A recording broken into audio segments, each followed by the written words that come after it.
All right, getting into some squats and bamboo press in this session. And I was um, joined by Jared Laycock of Flip Atlantic. So, Jared is a strength and conditioning coach locally of Nova Scotia. He is also a high school football coach. And me and him have been connecting recently as he's been making a lot of connections to the importance of flexibility in addition to strength training, both for himself and he's also looking into this for his athletes. And he's appreciating that there's something missing there that a lot of people aren't addressing and don't know much about. So it's been cool to connect with him, and we jumped right into a session together. Um, and he was working. He basically just followed along with what I had planned for the day, which was pretty cool. So it was squat day, of course. I am on that specialized squat program right now, wave loading, and this workout is the peak workout of my second block. So today for me, I was working up to 5 sets of 3 at 140 kilos, and you'll notice I am bare feet. Recently started training with a new sensei online to learn more about martial arts and methods this way. Joined by my friend Jeffrey Wolf, the Flexible, and he's really exposing our weaknesses in the foot. So, along with what I'm learning from him, I am applying to all my practices. So, I am moving more to bare feet. You can see I just slapped my legs a little bit there before the set, which is also something that Sensei is teaching us. It was pretty cool how he was teaching us that in slapping out tension, we can find ways to relax the body. And this actually is something that does apply to squatting as well.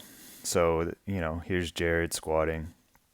He's building up to some heavier sets now, and we were having back and forth discussion about points of relaxation during a squat. I mean, this is a hard thought process for many to get into, but this is also why they become very blocked when it comes to ass to grass squatting and learning to be in a relaxed state during a squat.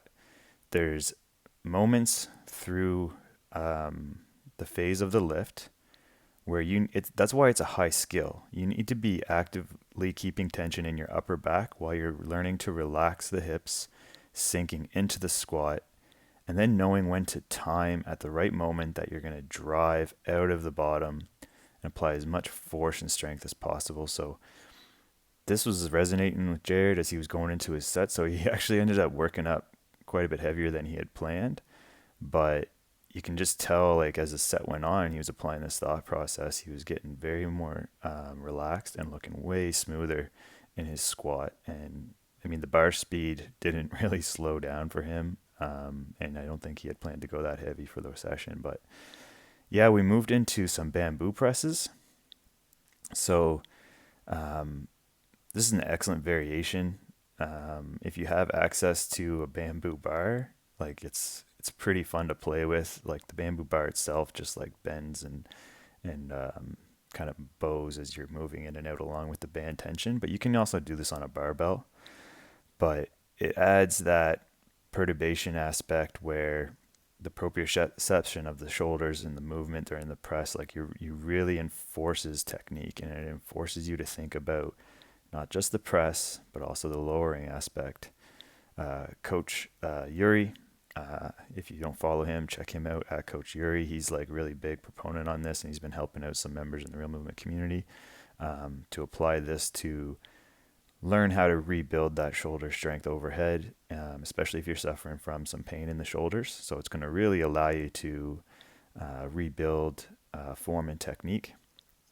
And also just, I mean, it's basically like using a bamboo press is like having a coach watching your every moment because you can't really cheat it.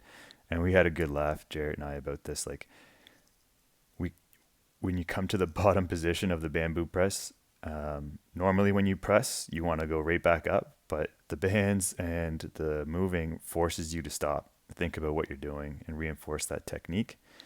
So for the most part today, like we just pressed out until we felt like we had pressed enough. We just had some fun with it. Um, but yeah, it's a very cool variation. You can try it on a normal barbell. You won't get the same bowing effect that you get on the bamboo bar. But yeah, you basically just need some heavy bands, attach some plates to the end, and have yourself some fun. Um, so it's very, very cool variation.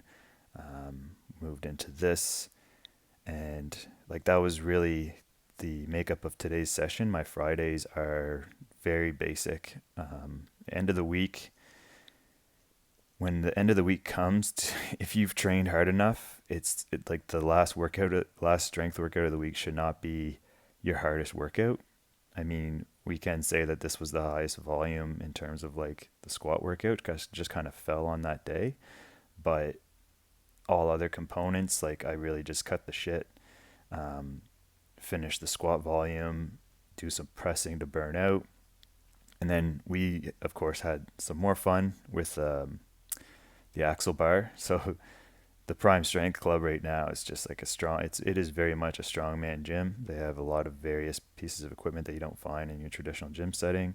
So we finished with some rounded back deadlifts just to get the spine opened up, breathing from all the extension work.